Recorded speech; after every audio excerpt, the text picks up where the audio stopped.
Hey guys, it's Joe from Jeb and Joe Outdoors, and I just wanted to do a little follow-up video about my trip to Slide Mountain in the Catskills.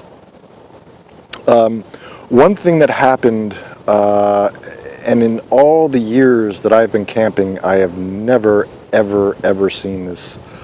It was about 6:30, camp was set up, fire was going. I was at least 200 feet, if not more, off the main trail. And I'm going to roll in a picture here from the main trail of the campsite so you can see it. I was 150 feet away from the water source, and I was gathering water. And it was dusky. It was 6:30, so it was middle of July, so it was still pretty light. And Jeb was right by my side, kind of wading in the water, drinking water, having fun. And he let off an alert bark. Now, if anybody of you have dogs, you know that they have different barks. If they want to eat, if they want to go out, if they want to play, they have different kind of barks. And he let off his alert bark. And I looked up, and he was gone. He was just gone. And I looked up towards my camp, and there was a guy standing right next to my tent. And that's unusual in and of itself. What was really unusual is that Jeb he didn't hesitate. He literally took off from about 6 feet in front of the guy and decked him and knocked him on his back. And then he never bit the guy, but he got super, super aggressive. I mean, he was constantly banging the guy so he couldn't move. He couldn't get up. So if the guy would try to move a leg, Jeb would go and snarl and nip the air at the leg. And there was a couple that was camping across the little creek from where I was, and we had kind of been chatting all day and soaking our feet and just getting along. And the guy came across because there was a little sandbar, if you will, and kind of had my back, and I'm glad about it. And I couldn't call Jeb off. Jeb would not leave this guy alone. He kept him on his back, which told me that there was something really, really, really, really wrong with the situation. Because if you look at my other videos, and especially the Mayor of the Mountain video, which I'll leave a link to up here, he's a great trail dog. He's a very, very, very friendly dog. He will typically, if someone comes to the house, to the door, and they're a stranger and he doesn't know them, he'll bark. But what was really disturbing about this was that there was absolutely no hesitation on his part to take this guy down. I mean, just take him down. I'm grateful that he did it, and I had him with me. And the other thing is, the guy had a canister of bear spray in a strap on his backpack, and he went to reach for it. And I just stepped on his wrist, and I took the bear spray. And we said to this guy, "What are you doing? You didn't say knock, knock, knock. You didn't say ding dong. You didn't say hello. You just walk into my camp that's well off the main trail, and you're gonna bear spray my dog because he's defending me? Wherever I put up my tent is home." And honestly, guys, I never, ever, ever, ever walk into the middle of somebody's camp without their permission, without announcing myself, without having met them first.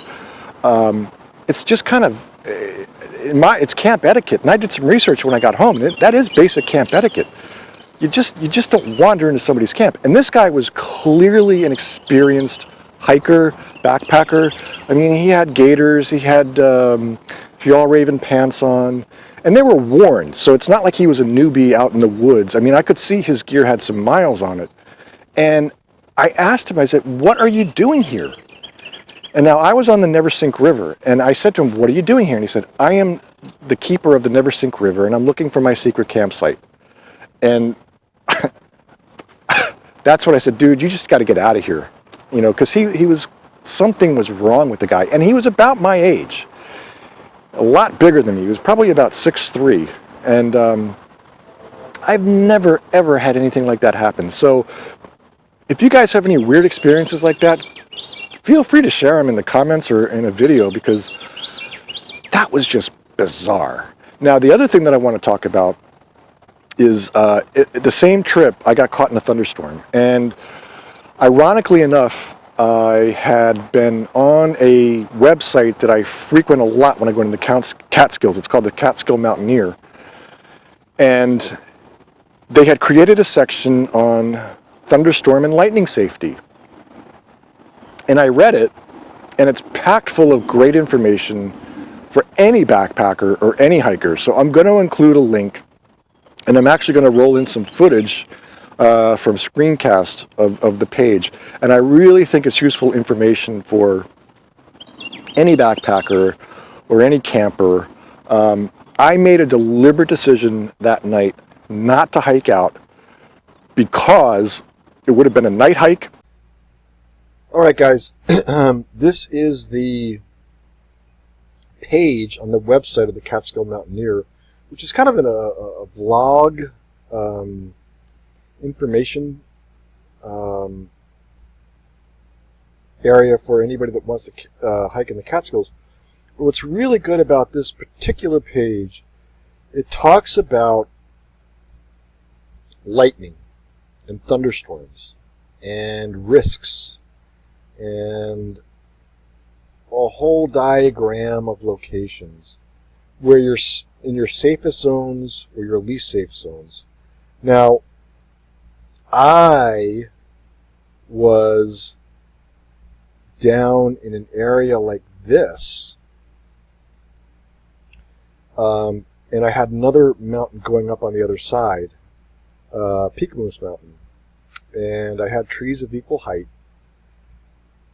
I was a little bit closer to the water, but I didn't feel unsafe. But anyway, the point being is, if you're hiking in the Catskills, or anywhere else for that matter, I didn't realize how many different ways lightning can strike. You can have side flash, you can have ground current, what else did they talk about? You can have direct strikes, conduction, streamers, whole ton of information about lightning, about how to reduce your risk,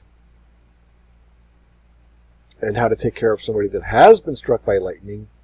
Very, very, very useful information for anybody that's going to be out in potentially bad weather conditions. And I encourage you all to check it out. So, back to the video. Which solo would have been a little bit dangerous. And I was down. I was down in a low area where the trees were of an equal height.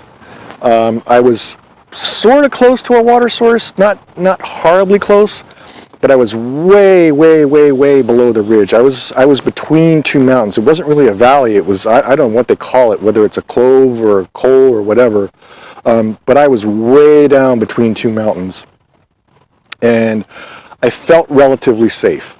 Had it been any of the other Catskill trips I've been on, Juanita Lake, Huggins Lake, Mud Lake, Trout Pond, I would have hiked out because I would have been way too exposed. But anyway, that page that I'm going to leave a link to is really worth checking out because even if you go out into an area where the weather forecast is good, it can change like that. And that's what happened to me. The weather was forecast to be good all weekend, and that thunderstorm blew in. It was a whole cell of thunderstorms. And it blew in, and it was what it was. And I made a calculated decision to stay where I was and try to ride it out. Because lightning wants to hit the closest point to Earth, so that was up on the ridge. And I knew I was down deep enough that I was relatively safe. Not the safest that I could be. Obviously, if I was in a car or in a building, that would have been the safest. But given the circumstances and where I was, and whether to solo hike out in the middle of the night over somewhat difficult terrain, I chose to ride it out, and I think it worked. But anyway, the point is, the link that I'm going to leave and what you're going to see that I roll in is well worth checking out. And if you guys have any weird, semi-dangerous experiences to share about the trail, please share it, and please share that knowledge. I'm really grateful that I had Jeb with me because I've never ever seen him that aggressive, and I think had the situation escalated any more, he actually would have bitten the guy. He would have gone after him. But anyway, I'm lucky to have him, and yeah, I didn't want to say it I didn't want to talk about it in the main video because I didn't want it to take away from what I was out there to do, which is just go out and camp and have a good time. But I felt it was worth mentioning because it was bizarre. I've never had anything like that happen to me. Anyway, that's it. I've got some more videos coming up. I'm doing a lot of work to lighten my base weight, buying a lot of new gear and used gear, and I think I'm going to be able to lower my base weight by 7 to 10 pounds. So look forward to those videos, and we'll see you soon. Thanks for watching, and we'll see you in the next video.